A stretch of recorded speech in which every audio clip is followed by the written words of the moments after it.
Students, आपका next topic है harvesting. Agriculture में सबसे इम्पोर्टेंट, बीज का चयन कर लिया, खेत को तैयार कर लिया, फसल को तैयार कर लिया, अब आता है काट करके उसको घर लाने की प्रक्रिया। तो the cutting of A crop from the field after it's maturity is called harvesting. इसको आप अंडरलाइन करें। The cutting of A crop from the field after it's maturity, यानी कि फसल के परिपक्व होने के बाद उसको काटना हार्वेस्टिंग कहलाता है। The harvesting period and method varies from crop to crop depending upon the product to be obtained. अच्छा, फसल को काटने के तरीके, प्रत्येक फसल में एक समान नहीं होते। जैसे आलू को हमें उखाड़ना है, गेहूं को काटना है, धान को काटना है। Cereals like wheat, paddy, sorghum etcetera are harvested manually using a sickle, यानी हंसिए की सहायता से इसको काटा जाता है। Fruits and vegetables are mostly plucked, English में भी प्लक वर्ड यूज करते हैं, तो इनको तोड़ा जाता है। किसको? फ्रूट्स एंड वेजिटेबल्स को। The crops grown for grains such as wheat, rice etcetera are threshed to obtain the grain. Thresher सभी बच्चे परिचित होंगे, अब उसको कटर भी कहने लगे हैं, यानी कि फिर हमें भूसा अलग करना है और गेहूं के दानों को अलग करना है। थ्रेसिंग इज डन मैनुअली और by a machine called thresher. जानते हो आप थ्रेसर को अच्छी तरीके से। Nowadays there are machines available called combine. अब एक नई मशीन आने लगी है जिसको हम कंबाइन बोलते हैं, that can carry out both harvesting and threshing very efficiently, जो कि दोनों काम यानी साथ के साथ काट भी रही है खेत से फसल को और उसकी थ्रेसिंग भी हो रही है। अच्छा, harvesting, removal of crop from the field after its maturation, आप इसको हार्वेस्टिंग कहेंगे। Threshing, separation of grain from the chaff. Chaff कहते हैं जैसे बाली वाला हिस्सा, गेहूं का एग्जांपल लें तो गेहूं के ऊपर बाली है और बाली के नीचे वाला पूरा हिस्सा जिसका हम भूसा बनाएंगे वो काफ कहलाता है। The residue left after threshing is used as fodder. Threshing के बाद जो अवशेष बचा, रेजिड्यू यानी कि अवशेष, वो जानवरों के चारे के तौर पर प्रयोग किया जाता है। It is generally seen that farmers using threshers get comparatively less fodder which is left in the field and is burned by the farmer.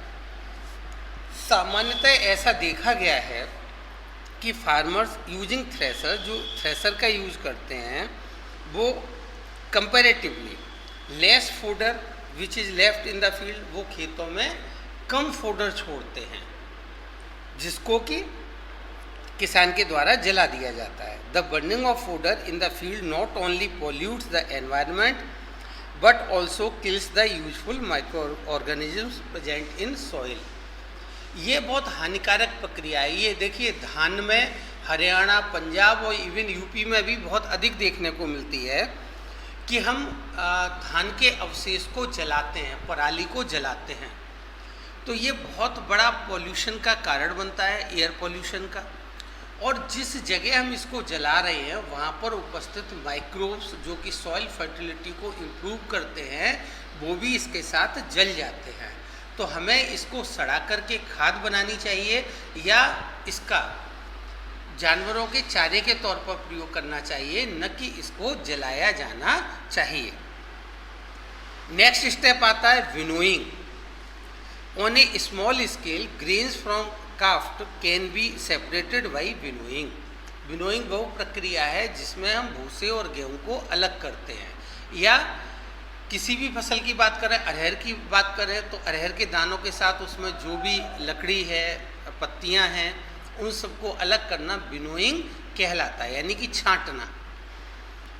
Farmers use winnow to separate काफ्ट फ्रॉम ग्रीन, यानी chaff जो है, जो अवशेष है, उसको हमें अलग करना है ग्रीन से, फसल के दानों से, चाहे वो फिर आपकी अरहर हो, मूंग हो, गेहूं हो, धान हो,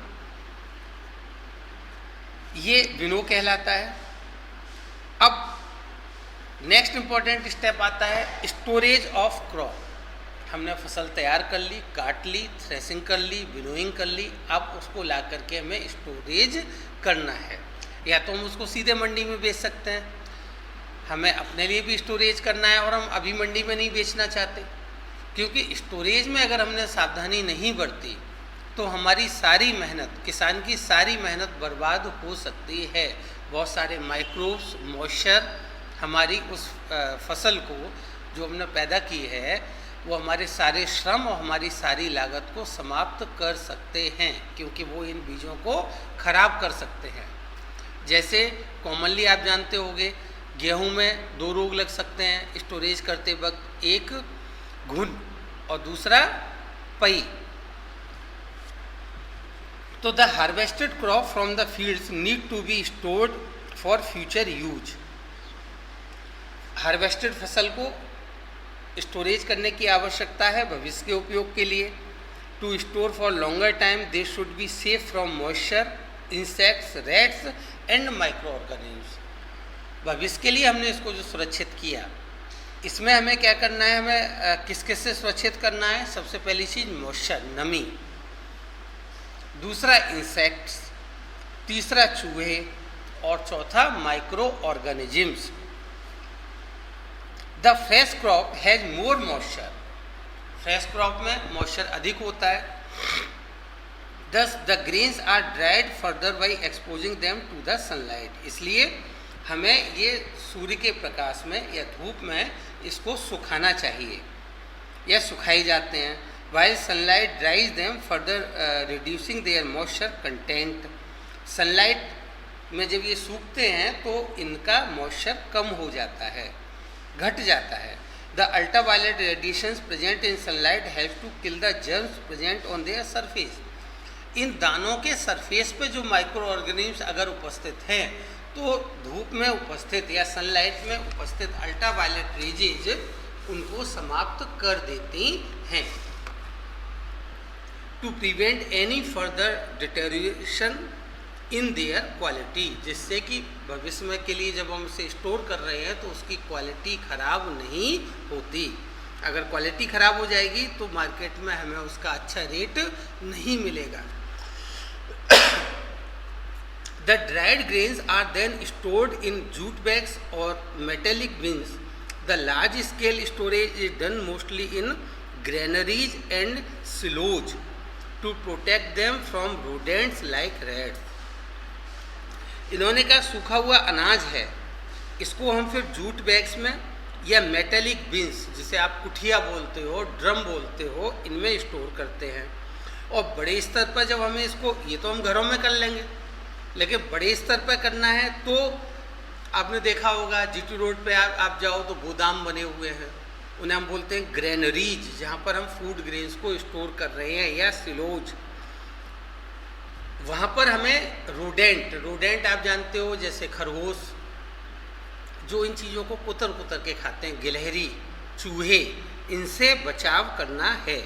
इन granaries the moisture content is kept under control to prevent the fungal growth that can cause damage to the stored grain. अब यहाँ पर क्या है, यहाँ पर मॉइस्चर से बचाने के लिए हम क्या करते हैं, to kept under control to prevent the fungal growth, वहाँ हम फंगल ग्रोथ को रोकने की कोशिश करते हैं जिससे कि अनाज को बचाया जा सके। The yield from the field that is stored in the store house और godown is called crop yield. इसको अंडरलाइन करो, यील्ड को हिंदी में कहते हैं उपज। तो उपज फ्रॉम द फील्ड जो खेत से पैदा हुई, उसको हम गोडाउन में या स्टोर हाउस में, ग्रेनरीज में हम जो स्टोर करते हैं, इसको हम क्रॉप यील्ड बोलते हैं। Thus, इस प्रकार we see that the crop yields does not depend on any single factor but a number of factors contribute to it। इस प्रकार वी सी, हम जानते हैं that the crop yield does not depend, कि फसल की जो उपज है वो केवल एक ही कारक पर, कि खेत की फर्टिलिटी बहुत अच्छी है, या बीज बहुत अच्छे हैं, या हमने पानी बहुत समय पर दिया है, किसी एक फैक्टर पर डिपेंड नहीं करती, बल्कि बहुत सारे फैक्टर्स, ये सारे फैक्टर सम्मिलित होते हैं। चाहे खेत में की फर्टिलिटी अच्छी होनी चाहिए, उर्वरक समय पर मिलना चाहिए, बीज अच्छा होना चाहिए, इरिगेशन समय पर होना चाहिए, हार्वेस्टिंग केयरफुली होनी चाहिए, फिर उसका स्टोरेज केयरफुली होना चाहिए, तभी हमें अच्छी यील्ड प्राप्त होगी, crop yield. For example proper selection of seeds, irrigation, timely weeding, application और मैन्योर और fertiliser, application of pesticides, harvesting of the mature crop and proper storage. ये सारे ही पॉइंट इम्पोर्टेंट हैं। अब इन पॉइंट्स को हम स्मार्ट क्लास से समझते हैं।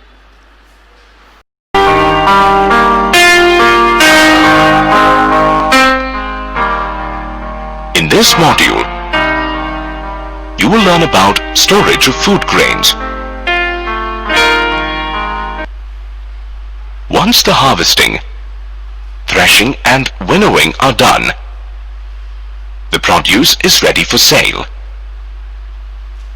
However, the farmer may not find a buyer for the produce easily. Therefore, arrangements need to be made to store the crop safe till buyers are found. So where should a freshly harvested crop be stored? Care needs to be taken to find a safe place to store freshly harvested produce. Otherwise, insects and rodents may eat up the food grains, causing damage and loss to the farmer. Additionally, if the produce consists of cereals and pulses, then it is necessary to reduce the moisture, as the presence of moisture can harm the grains. How can the presence of moisture harm a freshly harvested crop? Microorganisms need moisture to thrive. Freshly harvested cereals and pulses contain abundant moisture. If this level of moisture is not reduced, microorganisms such as bacteria and fungi may infest the produce. As a result, the grains might lose their capacity to germinate. How can the moisture in food grains be reduced? Moisture can be reduced from food grains by drying the food grains under the sun. Specific chemical treatments can also be used to protect food grains from moisture, rodents, insects, bacteria, and fungi. Where do we store grains? Grains are stored in huge containers called silos. Silos are huge, airtight cylindrical structures. Grains stored in a silo remain well out of the reach of pests and rodents. Apart from silos, grains can be stored in a granary. Granaries are large rooms built above the ground level to prevent rodents and pests from getting anywhere near the grains. Farmers with smaller produce use jute bags or metallic bins for storing grains. See those banana plantations? Do you think bananas are also stored in silos and granaries? Actually, vegetables and fruits are never stored in a silo or a granary. They are instead stored in a cold storage at lower temperatures. It is essential to strike the right balance for storing this kind of produce. It should be neither too cold nor too hot. Excessive heat or cold spoils fruits and vegetables. Fruits and vegetables are packed in small, easy to handle packages before they are put in cold storage. In addition to growing crops, farmers may also be involved in animal husbandry. Animal husbandry refers to breeding and rearing of farm animals or livestock on a large scale. Animals like cows, sheep, and goats are often reared on farms. What are the other animals that come under animal husbandry? Additionally, poultry farming comes under animal husbandry.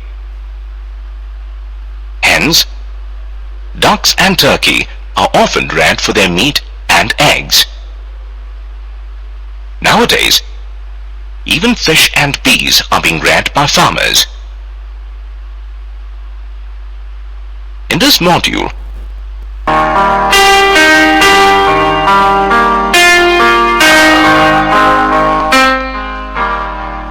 इस भाग में आप खाद्यान्नों के भंडारण के बारे में सीखेंगे। एक बार जब कटाई, गहाई और फटकाई हो जाती है तो उत्पाद बिक्री के लिए तैयार हो जाता है।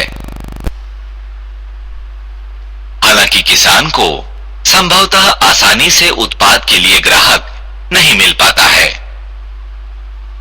इसलिए जब तक ग्राहक नहीं मिल जाता तब तक फसल को सुरक्षित रखने के लिए एक भंडार घर की स्थापना का प्रबंध करना जरूरी हो जाता है। अतः ताजा काटी गई फसल को कहां भंडारित करना चाहिए? ताजा काटी गई फसल को आवश्यक सावधानी के साथ सुरक्षित स्थान पर संचित करना चाहिए, अन्यथा कीट और चूहों के द्वारा अनाजों को खाने से किसानों को क्षति और हानि उठानी पड़ सकती है। इसके अतिरिक्त यदि उत्पाद अनाज और दालें हैं तो यह आवश्यक है कि नमी को कम किया जाए, क्योंकि नमी की उपस्थिति अनाजों को नुकसान पहुंचा सकती है। ताजा काटी गई फसल को नमी की उपस्थिति कैसे नुकसान पहुंचा सकती है? सूक्ष्म जीवों को विकसित होने के लिए नमी की जरूरत होती है। ताजा काटा गया अनाज और दालें ढेर सारी नमी से युक्त होते हैं। यदि नमी का यह स्तर घटाया नहीं जाता है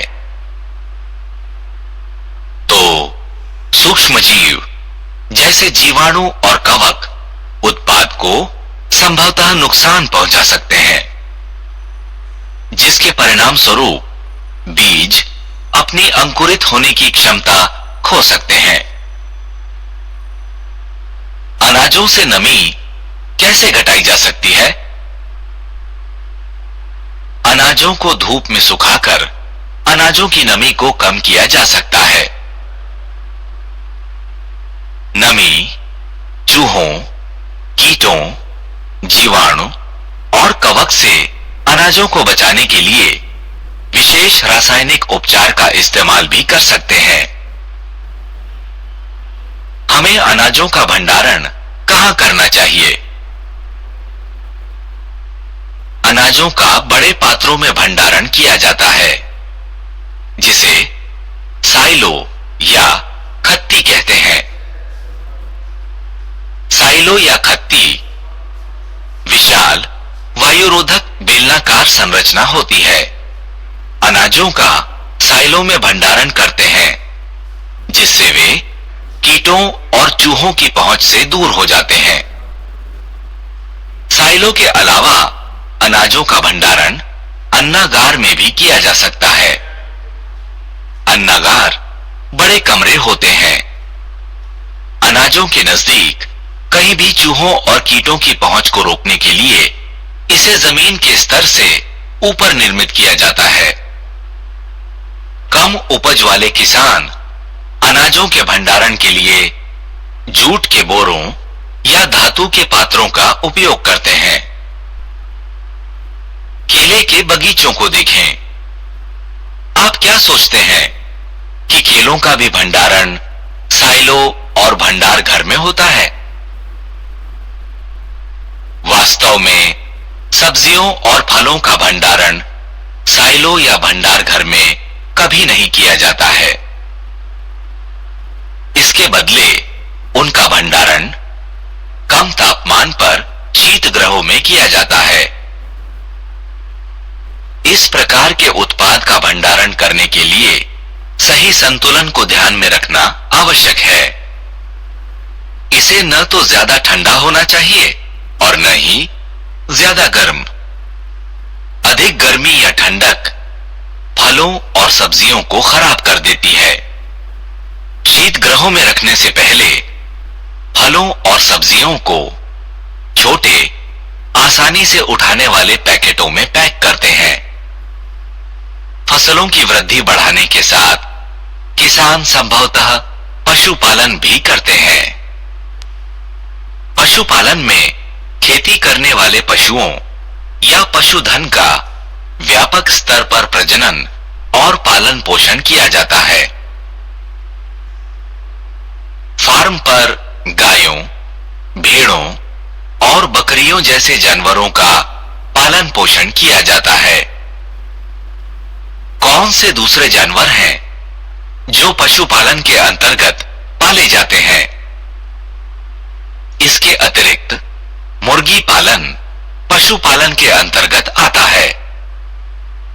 मुर्गियां, बत्तख और पीरू पक्षी प्रायः मांस और अंडों के लिए पाले जाते हैं।